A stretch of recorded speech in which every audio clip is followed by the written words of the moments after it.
No mês passado eu tive uma experiência muito interessante, muito legal. Eu fui convidado para falar de uma cerimônia de 90 anos de uma igreja, bem no interiorzão lá do Vale do Ivaí, perto de Campo de Abreu. Levou um tempo para chegar lá, está de chão para a gente conseguir achar o lugar, e a igreja festejando 90 anos. A história é muito interessante dessa igreja. Ela começou com um folheto que alguém achou no meio do mato. Obrigado. Naquele tempo levava 3 dias para chegar dali até Ponta Grossa, com um tempo bom. Um tempo ruim podia levar 2 semanas. Então, ninguém sabe como um folheto foi parar no meio do mato, na trilha. Alguém achou. Era uma colônia de imigrantes alemães ali no Vale do Ivaí. 3 amigos se juntaram e ali surgiu uma igreja depois de algum tempo. Então agora vocês festejaram 90 anos. Um dos 3 amigos ali era a avó da Úrsula, então foi um momento especial para a gente. E o folheto era em alemão? O folheto era em alemão. Olha! Só Deus sabe como é que foi chegar no meio do mato, do Ivaí, o folheto em alemão. Então, para celebrar o dia, eles fizeram um momento, o prefeito da região chama Areião, o lugar. O prefeito deu um cantinho na praça para eles, fizeram um monumento bonitinho, e soltaram perto de 90 balões com um versículo amarrado na ponta de cada balão. Soltaram no ar, no fim da cerimônia, para ver se mais alguém acha um folheto no meio do mato e planta mais na igreja, não é? Por que não? Então, me deram para falar o texto de Josué, capítulo 4. Pode abrir suas Bíblias lá. Josué, capítulo 4, onde Israel está passando pelo Rio Jordão. E passaram no seco. O Rio Jordão estava transbordando, era época de enchente, era época de chuva, e o rio secou. Os sacerdotes puseram o pé na água, a água foi cedendo, eles foram andando, foi cedendo, até que no meio do rio eles pararam, até que todo o povo passou, e daí o rio voltou a fluir. Então, o versículo 4 de Josué, capítulo 4, está lá no começo da Bíblia, diz assim: Josué convocou 12 homens dentre os israelitas, um de cada tribo, e lhes disse: passem adiante da arca do Senhor, o seu Deus, até o meio do Jordão. Põe a cada um de vocês uma pedra nos ombros, conforme o número das tribos dos israelitas, elas servirão de sinal para vocês. No futuro, quando os seus filhos lhes perguntarem o que significam essas pedras, respondam que as águas do Jordão foram interrompidas dentro da arca da aliança do Senhor. Quando a arca atravessou o Jordão, as águas foram interrompidas, e essas pedras serão um memorial perpétuo para o povo de Israel. Então, o pedido que me fizeram foi que eu falasse sobre a importância de ter um memorial. Algumas ideias já me vieram na ocasião, de lá para cá mais algumas, então pensei em falar sobre isso também hoje à noite. A importância de nós termos objetos, recordações que de certa forma reforçam nossa fé. Por exemplo, qual é o símbolo, o sinal, o objeto que a gente mais pensa, logo pensa quando pensa no cristianismo? Uma cruz, está aqui, ó, os dois. Muitas igrejas têm uma cruz aqui atrás, às vezes ainda com o Cristo morto nela, se bem que a gente prefere o Cristo vivo, não é? Então, o ideal seria andar em lugar da cruz, ter aqui um desenho de um túmulo vazio, porque depois de 3 dias ele ressuscitou. A cruz é só o primeiro momento do processo da salvação, quando Jesus morreu pelos nossos pecados. Mas se ele permanecesse morto, para nós serviria de nada. Então, a ressurreição é mais importante, talvez até do que a própria cruz. Então, colocar aqui um desenho de um buraco na parede do muro, da rocha, com um túmulo vazio. Uma outra ideia que eu gostei sempre mais até do que essas é João capítulo 15, diz que nós somos ramos com a videira. Então, desenhar aqui um pé de uva assim bem grande, cheio de ramos, para a gente lembrar que nós somos ramos da videira. Um outro símbolo interessante para os cristãos é uma toalha. João capítulo 13, quando Jesus lavou os pés dos discípulos, talvez o melhor símbolo para os cristãos. Devemos estar sempre que nem um garçom, assim, né, com uma toalha por cima do braço, para ir servindo uns aos outros com os dons que Deus nos deu. A ideia do serviço como símbolo. na revista Ultimato, que alguns conhecem. Tem mais algumas ideias que tiveram ontem, quando estava lendo. Mostra que no Antigo Testamento Deus fez provisão de momentos e de sinais que ajudassem o povo a lembrar de Deus, das coisas que Deus fez. Por exemplo, as festas, Páscoa, Pentecostes, tabernáculos, que era muito importante naquela época, que a gente hoje não tem mais.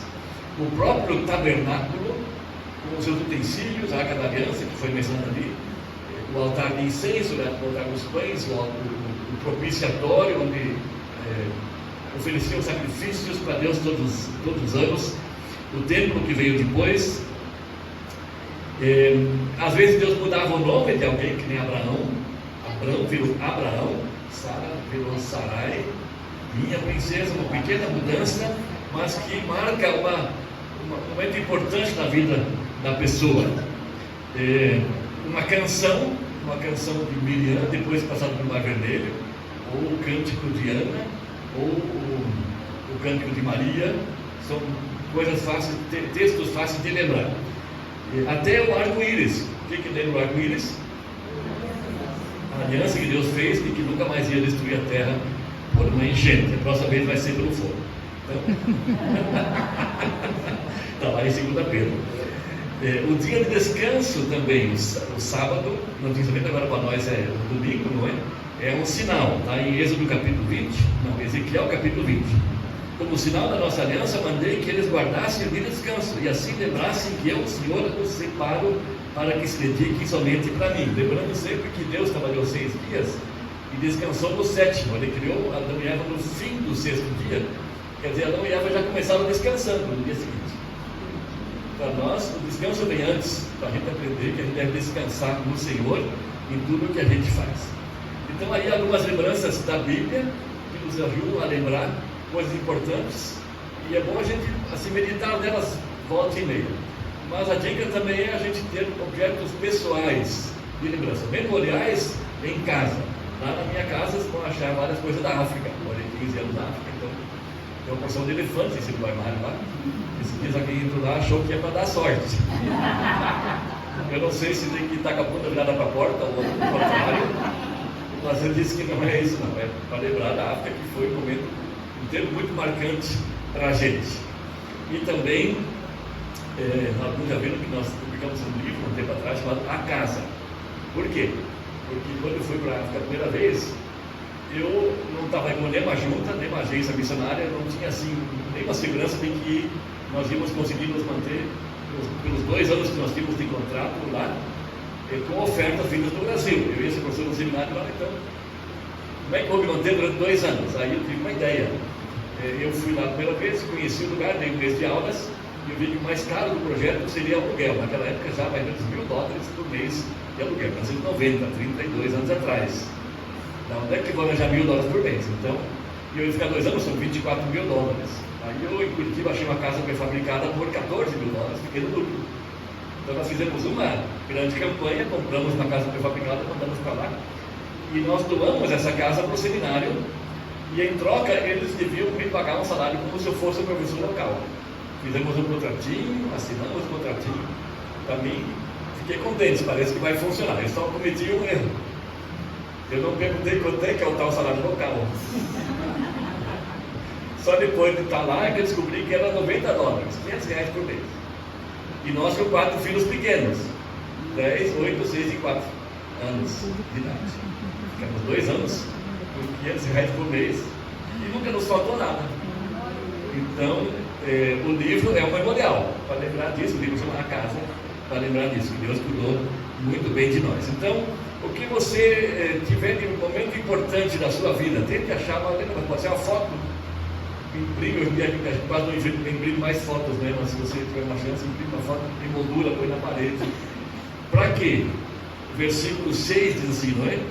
No futuro, quando os seus filhos lhes perguntarem o que significam essas pedras, respondam que são as águas. Quer dizer, alguém vai perguntar por que essa foto, por que esse livro, por que esse objeto, e a gente vai poder explicar e dar um testemunho, mostrar como Deus cuidou da gente. Pode ser um imã de geladeira, mas coisas, objetos memoriais que nos ajudam a dar o nosso testemunho. Então, essa é a ideia do culto lá em Candabreu, e me motivou também lá em casa a olhar mais para as coisas que nós temos lá de enfeites. E a ideia é que a gente tenha um coração grato, um coração de gratidão, que a gente desenvolva mais o espírito de gratidão, menos o espírito de zanga e de irritação e de malquerência, mas o espírito de gratidão. Tanta coisa que Deus tem feito por nós, tanta coisa que Deus nos tem abençoado na nossa vida cotidiana. É só olhar para trás, quantas bênçãos, diz lá o hino já, não é? São muitas e incontáveis, é só prestar atenção. Então esse é o primeiro lembrete aqui. Por que o memorial? Para a gente ter um coração grato, para a gente agradecer a Deus mais vezes, de fato com convicção. Mas o texto continua, se vocês avançarem aí, versículo 20 em diante. Josué então levantou as 12 pedras tiradas do Jordão e disse no futuro, etc, etc. Mas aí no versículo 23, quando o Senhor, seu Deus, secou o Jordão perante vocês, até que o tivesse atravessado, o Senhor, Deus, fez como o Jordão, como fizeram com o Mar Vermelho, quando secou diante de nós até que o tivéssemos atravessado. Ele assim fez para que todos os povos da terra saibam que a mão do Senhor é poderosa, e para que vocês sempre temam o Senhor. Então o memorial, além da gratidão, tem mais dois motivos. Um é para a gente lembrar que Deus é poderoso, nosso Deus é poderoso. Eu fiquei pensando, além da história que está aqui, não é? No Mar Vermelho, Deus já tinha feito isso, a gente não sabe muito bem como é que Deus fez para secar o Mar Vermelho. No último filme mais recente que tem sobre o Êxodo, foi um tsunami, porque está na moda, né? Depois do tsunami grande que teve lá na Indonésia, então o mar recua primeiro e depois vem com toda a força. Então não sabemos mais do que isso. Mas no Jordão a gente tem uma ideia. Um pouco mais ao norte de Jericó, eles passaram o rio Jaboque, entra no Jordão, e veio, na época da enchente, ele veio com muita força. Ali tem um paredão do outro lado, e o Jaboque vai cavando esse paredão até que ele cai dentro da água. Não acontece com frequência, mas já aconteceu várias vezes nos últimos 2, 3 mil anos. E daí o rio fica bloqueado uns 3 dias. Então o milagre está mais no timing de Deus, não é?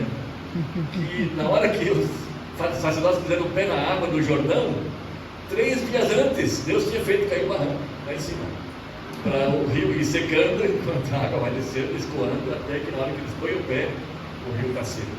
Então, esse é o milagre do momento deles, mas a gente também deve lembrar de momentos em nossa vida em que Deus foi poderoso. Essa de Deus nos alimentar durante 2 anos, com 500 reais por mês, foi um exemplo do poder de Deus. E também, eu notei mais algumas coisas aqui também na África.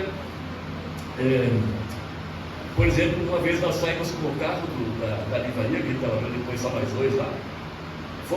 Aí chegamos numa rua que estava com o beco sem saída, fui mandar para trás, e era gramado, assim, capinha, não vi direito, tinha um buraco cavado no chão, metro por um metro, e uma roda de trás caiu nesse buraco, e a outra roda da frente levantou e eu estava só sobre 2 rodas.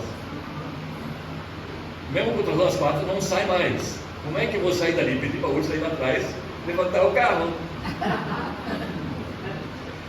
Ela disse que não foi ela, deve ter sido um anjo, mas o carro levantou. Na hora do descimento, nós estávamos perto da praia, a maré subindo, a gente tinha que sair dali. Então, Deus providenciou de uma forma para aquele carro sair dali. Isso me veio à memória hoje. Também, uma foto muito marcante para a gente. A primeira vez que nós fomos, eu fui lá para dar um seminário. Nós éramos só 3 professores. Eu dava 7 disciplinas diferentes. No primeiro semestre, nós tínhamos 2 turnos, onde eu dava 27 aulas diferentes por semana. Então, formamos 4 casais naquele fim de ano. Isso foi em 91. Aí, 20 anos depois, em 2011, eu, por acaso, passei lá por perto, não estava mais dando aula naquele seminário, mas calhou de cair lá no dia da formatura. E daí eu olhei assim, eu só sentei lá, não tinha sido convidado, e fiquei olhando. Lá na frente tinha 9 professores. Naqueles primeiros 3 éramos 2 estrangeiros, um canadense e eu, e só um angolano, africano. Agora dos 9, 8 eram africanos, angolanos, e só um era estrangeiro. E aqueles 8 eram todos meus ex-alunos, daquela outra vez, 20 anos atrás. E em vez de 4 casais formandos, eram 36 formandos. Então essa foto está na minha memória, porque é um memorial do que Deus faz. Eu só dei aula. E A gente fala, mas não sabe o que fica, não é? Por tantos anos, e estavam eles lá, e eu saí dali muito feliz. Então, o poder de Deus se manifesta em várias maneiras. A gente pensa mais nas nossas necessidades pessoais, e ali também Deus se manifesta, podemos contar com isso. Deus gosta quando nós oramos, eu vou dizer assim, Deus quer que nós oremos. Por quê? Porque lá no paraíso, Adão e Eva fizeram uma declaração de independência. Independência ou morte? Tiveram os dois, né? Independência e morte. A oração é uma declaração de dependência. Eu preciso, eu não consigo, eu sozinho, quem sou eu? Então Deus gosta que a gente ore. E Deus às vezes dá um jeito para a gente orar mais. Como é que Deus faz para a gente orar mais? Aperta. E a oração nos leva a clamar e a implorar, para pedir para Deus intervir. E aí experimentamos o poder de Deus. Nem sempre do jeito que a gente gosta. Porque Deus não cumpre, vou dizer assim, Deus cumpre todas as suas promessas. Tudo que Deus prometeu, Ele cumpre. Mas tem coisa que Ele não prometeu. E se você, com sua besteira, se meteu num lugar que não devia, não vai por a culpa em Deus. Por favor, Ele pode até ajudar, porque Deus é bom. Mas não é porque Ele é fiel. Fiel Ele é na coisa que Ele prometeu. Deus é bom, um Pai bondoso com a gente e nos salva às vezes no meio do aperto. Então, anotei isso, anotei também. A gente viajou bastante, vocês já viram, não é? E a gente se admira como em todo lugar tem igreja. Ainda tem muitos povos não alcançados, que a gente fala que são etnias, grupos étnicos que não sabem nada de Jesus. Tem mais ou menos 3.500 ainda, em muitos lugares, especialmente na Índia, organizados ali, China, Indonésia. Mas em qualquer lugar que a gente vai, tem igreja. E isso é legal de ver. De tudo que é tipo, você pode imaginar. E a gente aprende a se sentir em casa em todas elas. É gostoso de ir, Jesus está ali presente. E Jesus vai levantando gente que Ele manda para lá. Esses dias eu vi uma frase dizendo que dos 12 discípulos, dos 12 apóstolos, o único que não virou missionário era traidor. Que era Judas. Os outros estão virando missionários. Então, essa ideia de que Jesus cuida da sua igreja e faz ela crescer e está no mundo inteiro. Mais importante para mim é que Jesus transforma vidas. E cada um pode pensar em si, não é? E como é que nós éramos antes e como é que somos agora. A gente insiste em que para vir para Jesus, todo mundo tem que vir do jeito que está. Não adianta você tentar se melhorar antes de vir a Jesus. Não vai funcionar. Não vai causar efeito. Jesus quer que você venha do jeito que você está, para você não vir com orgulho, achando que o teu esforço próprio você está conseguindo impressionar Deus. Então venha do jeito que você está. Mas não vai ficar assim. Ele não vai deixar ficar assim. Ele vai transformar. E isso é bonito de ver. A nossa vida, como Ele tem transformado. Cada um de nós, você e eu, os que eu conheço mais de perto e tal. E pessoas de quem você talvez lembre. Que eram bêbados, que eram drogados, que era, sei lá. Podemos pensar muitas coisas ruins. E lembrar depois como Deus transformou essas pessoas. Então o poder de Deus é outro motivo para a gente lembrar do memorial. Tem um memorial. Alguém que passou por experiência de transformação muito forte pode imaginar, pensar numa coisa, um objeto que sirva de memorial. E em terceiro lugar, é para a gente temer ao Senhor. Outra frase ali desse texto é para a gente temer ao Senhor. A palavra não significa, em primeiro lugar, ter medo. Pode está no 24 já, né? Temam ao Senhor. A ideia não é a gente ter medo de Deus em primeiro lugar, é mais o respeito que um filho tem para com seu pai, uma filha tem para com a sua mãe. Então imagina você, 10 anos de idade, 8 anos de idade, ralou o joelho, você pode vir correndo para abraçar o pai, você está no colo dele, ele vai dar um beijinho, a mãe vai dar um beijinho, e vai, sei lá, lavar com água, passar uma porradinha. Então, esse respeito que a gente tem pelos pais, até hoje, depois de velho, também ela vai fazer 98 anos semana que vem, a gente tem um respeito muito grande pelos nossos pais, não é? Então, com Deus, mais ou menos, é assim também. Ele é o Criador de tudo e nós somos criaturas dele. Nós pertencemos a Ele. Nós somos como que o reflexo dele. Eu gosto muito da ideia do girassol, não é? Quem já prestou atenção sabe que o girassol ele amanhece olhando para o leste e ele passa o dia virando a cabeça até o fim do dia chegar para o oeste. Porque ele sempre acompanha o sol. Ele quer sempre assim, ter o sol completo refletido em cima dele. O girassol, assim ele amadurece, as sementes vão crescer e tal. Assim tem que ser o crente, olhando para Deus o dia todo, desde manhã cedo. Senhor, o que eu faço hoje? O que o Senhor quer que eu faça hoje? Até o fim do dia, obrigado, Senhor, cuidaste muito bem de mim hoje. Então, a fazer como o girassol faz com o sol, a gente faz com Deus, como um pai com um filho, a mãe com a sua filha. Mas lembrando sempre que He is the boss, ele é o chefe, não é? Ele é o criador, ele é o chefe. E lá no céu só entra quem ele quiser. Então, ninguém entra porque quer. Bate na porta do céu, ele vai perguntar: quem é você? Por que você quer entrar? O céu é meu, aqui só entra quem eu deixar. Então é muito importante lembrar disso. E no céu só entra pecador. No céu só entra pecador. Quem acha que não é pecador não vai entrar no céu, porque no céu só entra pecador. E pecador arrependido. Então, reconhecendo-se pecador, chegando para Jesus, confessando: eu sou pecador, eu preciso, eu estou perdido eternamente sem Jesus. Aí sim você pode entrar no céu. Os demais, eu sempre digo assim: no céu só vai quem quer não quer ir, tem outro lugar para ir. Mas não é assim que Deus fica castigando as pessoas. Hoje eu vi no Instagram uma ilustração interessante. É como se o rio falasse para o peixe: não saia daqui porque você vai morrer. O peixe tem que ficar no rio. Se ele sair do rio, ele seca e morre. Assim, Deus fala conosco: não saia de mim, senão você vai morrer. Nós precisamos estar nele. Jesus fala muito isso: quem está em mim, não é como alguém que está dentro do rio, o peixe está dentro do rio. Se ele sair do rio, ele morre. Então não é um castigo que Deus persegue a gente. Deus quer o nosso bem, Ele quer que a gente esteja junto dele. Por isso Ele fica avisando: não saia do rio, porque eu quero você bem junto de mim. Então, 3 lembranças que a gente deve ter com um memorial. Primeiro, gratidão pelo que Deus fez na vida da gente. Em segundo lugar, lembrança do poder de Deus, convicção de que a gente pode chegar para Ele quando está em necessidade, em aflição.